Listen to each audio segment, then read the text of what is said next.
नमस्कार, मैं नवल किशोर, न्यूरोथेरेपिस्ट। 2005 से न्यूरोथेरेपी की प्रैक्टिस कर रहा हूँ और इन लगभग 16 सालों में मैंने महसूस किया है कि हमें सबसे ज़्यादा दिक्कत आती है डायग्नोज करने में। न्यूरोथेरेपी की एक ही खासियत है कि ये बिना किसी दवा के, बिना किसी साइड इफेक्ट के आपकी बॉडी को डायग्नोज कर ट्रीटमेंट देने की चिकित्सा पद्धति है। अगर आप किसी अन्य चिकित्सा पद्धति की प्रैक्टिस करते हैं, जैसे आप योग के एक्सपर्ट हैं, सुजोग के एक्सपर्ट हैं, एक्यूप्रेशर के हैं, फिजियोथेरेपी के हैं, नेचुरोपैथ के हैं, किसी भी अन्य चिकित्सा पद्धति की प्रैक्टिस करते हैं, तो आपको डायग्नोज करना आना चाहिए। और डायग्नोज कैसा होना चाहिए कि बिना किसी रिपोर्ट के आप व्यक्ति को देखकर डायग्नोज कर सकें। न्यूरोथेरेपी में हम बिना किसी रिपोर्ट के कोई भी व्यक्ति आता है तो उसको डायग्नोज कर सकते हैं। उसके पेट की कंडीशन क्या कह रही है, उसकी बॉडी में एसिड अल्कलाइन की कंडीशन क्या कह रही है, उसकी right kidney, left kidney proper function कर रही है नहीं कर रही है, उसके right lungs, left lungs proper function कर रहे हैं नहीं कर रहे हैं, या उसकी बॉडी में एसिड अल्कलाइन इम्बैलेंस है या नहीं है। या आज देश भर में सबसे ज्यादा जो समस्या युवा वर्ग में आ रही है, चाहे वो महिलाएं हो चाहे पुरुष हो, कि नाभि की समस्या, नलों की समस्या या कोड़ी की समस्या, ये समस्याएं सबसे ज्यादा हैं। आप देखेंगे युवा वर्ग में सबसे ज्यादा की समस्या है नाभि, नले और कोड़ी की समस्या। तो अगर आप इतना डायग्नोज कर लेते हैं तो निश्चित तौर पर आप अपनी चिकित्सा पद्धति जो भी आप प्रैक्टिस करते हैं उसके माध्यम से इनका समाधान कर सकते हैं। और न केवल इनका समाधान कर सकते हैं, हम बीमारी की जड़ तक बीमारी को ठीक कर सकते हैं, क्योंकि सबसे पहले बीमारी का डायग्नोज होना ही जरूरी है। और ये कोई बाहर की मशीन नहीं कर सकती है, यानी कि कोई x ray, MRI, CT scan, ultrasound, blood report. बहुत बार ऐसा देखा जाता है कि इनके कराने के बावजूद हम किसी बीमारी की जड़ तक नहीं पहुंच पाते हैं।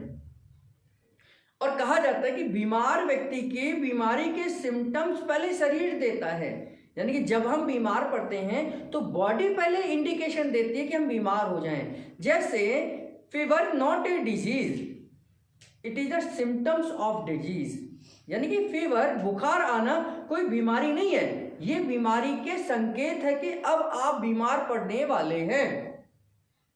तो ये बुखार आना यानी कि टेम्परेचर का बढ़ना, आपके शरीर के अंदर टूट फूट होना शुरू हो गई है, शरीर अपने आप को ठीक करने की कोशिश कर रहा है, इसका मतलब फीवर आ रहा है। तो ऐसे ही नाभि जब अपनी जगह से खिसकेगी तो हमें लूज मोशन हो सकते हैं, कॉन्स्टिपेशन हो सकते हैं, हमारे को म्यूकस आना शुरू हो सकता है, पीरियड्स में समस्या आ सकती है। अगर कोड़ी की समस्या हो जाए तो आपको खाना, भूख लगना बंद हो जाती है, पेट फूलना बंद हो जाता है, आपको छाती में दर्द होना शुरू हो जाता है। और कोड़ी, नलों की समस्या हो जाए तो पीसीओडी की समस्या आ सकती है, पीरियड्स की समस्या आ सकती है, इवन गर्ल्स में बांझपन के कारण भी हो सकते हैं। पुरुषों में भी स्पर्म की समस्या हो सकती है, स्पर्म की क्वालिटी गिर सकती है, क्वांटिटी कम हो सकती है। ऐसी बहुत सारी समस्या केवल नाभि, नले और कोड़ी की समस्या की वजह से है। तो क्या आप नहीं चाहते कि आप ये डायग्नोज करना सीखें?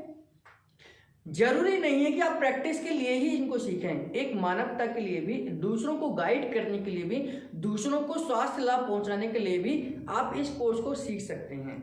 यानी कि अगर हमारे पास में कोई भी रिपोर्ट नहीं है फिर भी हम बॉडी का डायग्नोज कर सकते हैं, फिर भी हम पता लगा सकते हैं कि बॉडी के अंदर क्या क्या चीजें चल रही हैं, और उन डायग्नोज के आधार पर हम पेशेंट को गाइड कर सकते हैं कि उसे क्या खाना चाहिए और क्या नहीं खाना चाहिए, क्या करना चाहिए, क्या नहीं करना चाहिए। तो अगर आप भी ये चीजें सीखना चाहते हैं, ये जानना चाहते हैं, तो हमारी जो वर्कशॉप शुरू हो रही है 24 जनवरी से, उसका हिस्सा बने, इसको अटेंड करें, इसको सीखें, और आपको बिना किसी इंस्ट्रूमेंट्स के, बिना किसी एक्सरे, एमआरआई, सीटी स्कैन के हम बॉडी को कैसे डायग्नोज कर सकते हैं, मैं सिखाने वाला हूँ। तो इस कोर्स का हिस्सा बने, इस कोर्स को जरूर सीखें, दूसरों को भी सिखाएं, और दूसरों के लिए एक मानवतावादी विचारधारा के साथ में भी इस कोर्स को कर सकते हैं कि आप लोगों को उनके रोगों के बारे में समझाएं कि उनकी बॉडी उनको क्या समझाना चाह रही है, कि जब भी शरीर बीमार पड़ेगा तो पहले सिम्टम्स देगा, उन सिम्टम्स को हमें समझना चाहिए। तो उम्मीद करता हूँ आप इस वीडियो को शेयर करेंगे और लोगों को इससे जुड़ने का प्रेरणा देंगे। आप सबका बहुत बहुत धन्यवाद।